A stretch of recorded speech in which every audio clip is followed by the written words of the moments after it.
자, 그럼 다음 상담으로 넘어가 보도록 하겠습니다. 증상부터 화면으로 만나보시죠. 68세 여성분이십니다. 역류성 위염을 갖고 계신데요. 입에 거품이 올라올 정도로 심하다고 합니다. 자다 보면 가래가 껴서 잠을 깰 정도고요. 이 역류성 위염, 어떻게 한방 치료를 받아야 하는지 궁금해서 연락을 주셨네요. 네, 60대 여성분 역류성 위염을 앓고 계신데요. 일단 이분부터 만나보도록 하겠습니다. 시청자님, 안녕하세요. 네, 안녕하세요. 네, 안녕하세요. 네, 고민이 많으실 것 같은데요. 구체적으로 증상을 네. 조금 더 알려주시죠. 네. 네, 어떤 병원에 불편한 사항이 갔더니요. 있으신가요?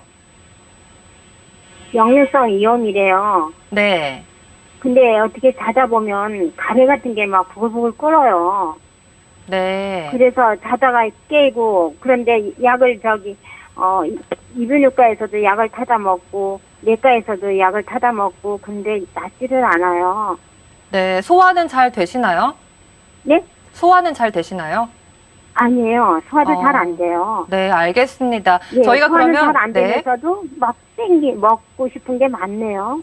알겠습니다. 많은 고민이 있으실 것 같은데요. 저희가 그러면 전문 한의사님을 연결해서 전화 상담 도와드리도록 하겠습니다.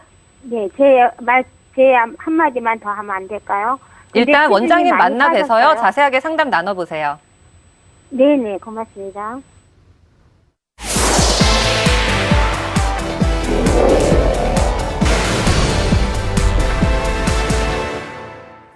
네, 안녕하세요.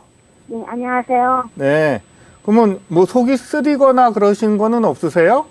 그런 건 없어요. 아, 그러세요? 근데 주로 증상이 이제 가래가 끓고 주무시다가 답답하신 거예요? 네, 그러면 혹시 이비인후과에 가시면 혹시 비염 얘기는 안 하세요? 위염이라고 그래요. 역류성 위염이래요. 아, 그러니까 이비인후과 약도 드셨다고 아까 얘기하셨죠? 네네. 이비인후과에서는 뭐 비염이 있다고 얘기는 안 하시냐고요, 비염. 이비인후과 약은 왜 드셨어요, 그러면?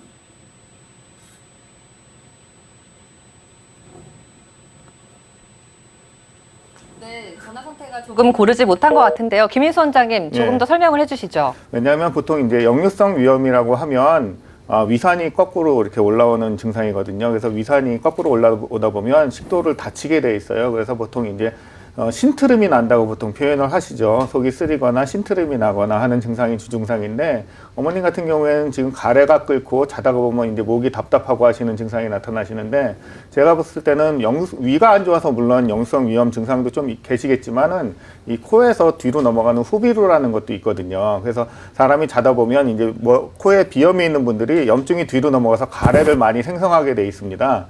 그래서 그것 때문에 답답하신 것도 하나의 원인이 되시는 것 같아서 이비인후과 질환에 대해서 지금 여쭤보고 있었는데, 아마 두 개가 중첩이 돼서 오신 것 같아요. 근데 이제 우리가 역류성 위염을 얘기할 때는 일반인들이 쉬운 말로 위에 소화가 잘 안 될 때 위산이 역류하는 건데, 그 부위에 이렇게 괄약근이라는 게 있거든요. 우리가 항문이나 소변 같은 거 이렇게 꽉 잡아주는 괄약근이 있는데, 그 부분이 느슨해져서 오는 질환이거든요. 이거 한 번에 고쳐지는 병은 아니고요. 보통 한 3개월 이상 꾸준히 그 괄약근 부위에 괄약근을 튼튼하게 해줄 수 있는 침치료라든지 약침 치료를 병행하시고요. 그 다음에 위장 기능을 개선을 시켜줘야 되고, 그 다음에 주무시기 전에 음식을 안 드시는 게 가장 중요합니다. 보통 한 3-4시간 전에는 금식을 하셔야 되고요. 이렇게 위장 상태를 좋게 해주시면서 꾸준히 관리를 하시면 역류성 위염 증상도 개선이 충분히 되거든요. 네, 일단 역류성 위염과 비염 증상이 같이 계신 것 같은데요. 시청자님. 네. 네, 시청자님, 저희가 안상원 원장님께도 한번 말씀 들어볼게요. 네.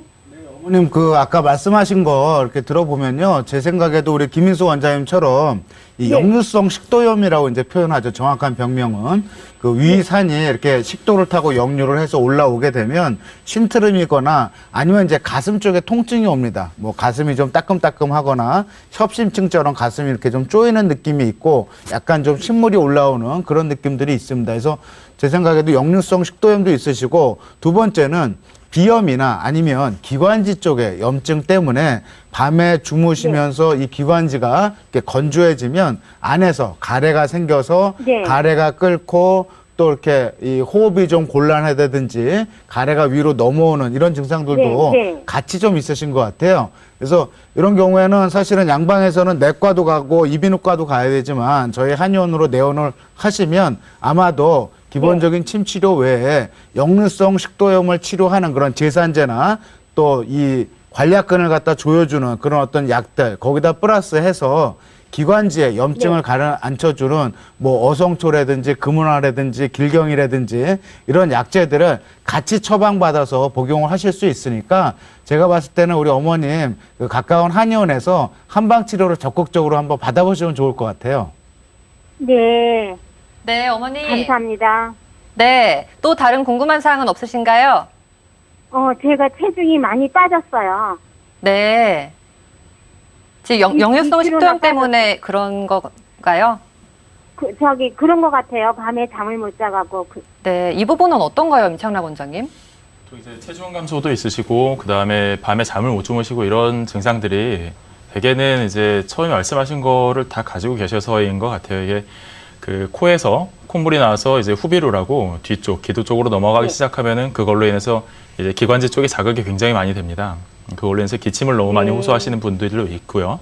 그런데 그것과 동시에 이제 위장도 많이 안 좋으신 상황이면은 영양 섭취도 네. 제대로 되지도 않는 상황에서 잠도 못 주무시고 이렇게 되다 보면 이제 복합적으로 좀 있을 가능성이 있으시거든요. 근데 요걸 네. 양방병원에서 치료를 하려고 하다 보면은 코 따로 위장 따로 다 따로따로 이렇게 약을 처방을 하게 돼요. 그래서 굉장히 비효율적인 치료가 네. 되실 텐데 이거를 소화기 계통부터 먼저 잡아주고 그 다음에 이제 주변 기능들을 살려낼 수 있는 약티라든가 아니면 침 치료를 하는 그런 통합적인 치료법들을 한의원에서 받으실 수 있습니다. 그러니까 꼭 네. 가까운 한의원에서 치료를 먼저 받으시는 게 좀 장기간의 시간을 가지고 그렇게 하시는 게 도움이 될 것 같아요. 네, 시청자님. 감사합니다. 네, 세 분의 원장님이 이렇게 말씀해 주셨는데요. 꼭 가까운 한의원 가셔서 치료 한번 받아보시기 바랍니다. 네, 감사합니다. 네, 전화 감사합니다. 네, 역류성 위염에 대해서 얘기를 나눠봤는데요. 김동수 원장님, 임상에서는 어떻게 치료를 하시나요? 이런 부분. 그러니까 결국 이제 그 역류성 식도염은 그 이제 소화기 질환은 결국 이제 습관이 중요하거든요. 그러니까 뭐 식사하는 습관이라든지 식사하는 어떤 음식을 먹느냐 하는 거하고 그다음에 아까 그 김인수 원장님이 말씀하셨듯이 그 주무시기 전에 몇 시간 전에 음식을 드시지 만다든지 어떤 이런 이제 치료와 더불어서 이런 식습관의 교정을 이제 같이 해주셔야 이제 그런 소화기 질환이 이제 좋아지시거든요. 그거와 더불어서 이제 소화기 질환 같은 경우에는 스트레스도 많이 중요하기 때문에 명상이라든지 이런 걸 통해서 도움을 받고 있습니다. 네, 알겠습니다. 건강한 의사 벌써 마칠 시간입니다. 오늘 50분간 생방송으로 함께 했는데요. 정말 숨가쁘게 요리도 하고요. 또 운동도 하고 치료까지 알아보고 이렇게 전화 상담까지 진행을 해봤습니다. 이렇게 건강한 의사 더욱 알차고 재미있는 내용 시청자 여러분들 많은 참여와 관심 부탁드리고요. 저희는 내일 이 시간에 50견 2부를 다시 진행할 예정이니까요. 많은 시청 부탁드립니다. 자, 오늘 어떠셨나요? 자, 임창락 원장님 어떠셨어요? 저희가 이제 단조롭게 진행을 하다가 이제 뭐 요리도 만들어 보고 그다음 시식도 하고 그리고 뭐 운동법도 같이 배워보고 저희가 한 치료도 이렇게 다양하게 알려드릴 시간이어서 굉장히 유익했다고 생각합니다. 네. 안상원 원장님은 직접 운동을 해보셨는데 어떠셨나요? 저희가 한의원에서 환자분들한테 운동법을 알려드려야 되거든요. 근데 여기서 배운 운동법을 환자분들한테 알려드리면 한의원에 내원하시는 환자분들도 상당히 좋아하실 것 같습니다. 네, 알겠습니다.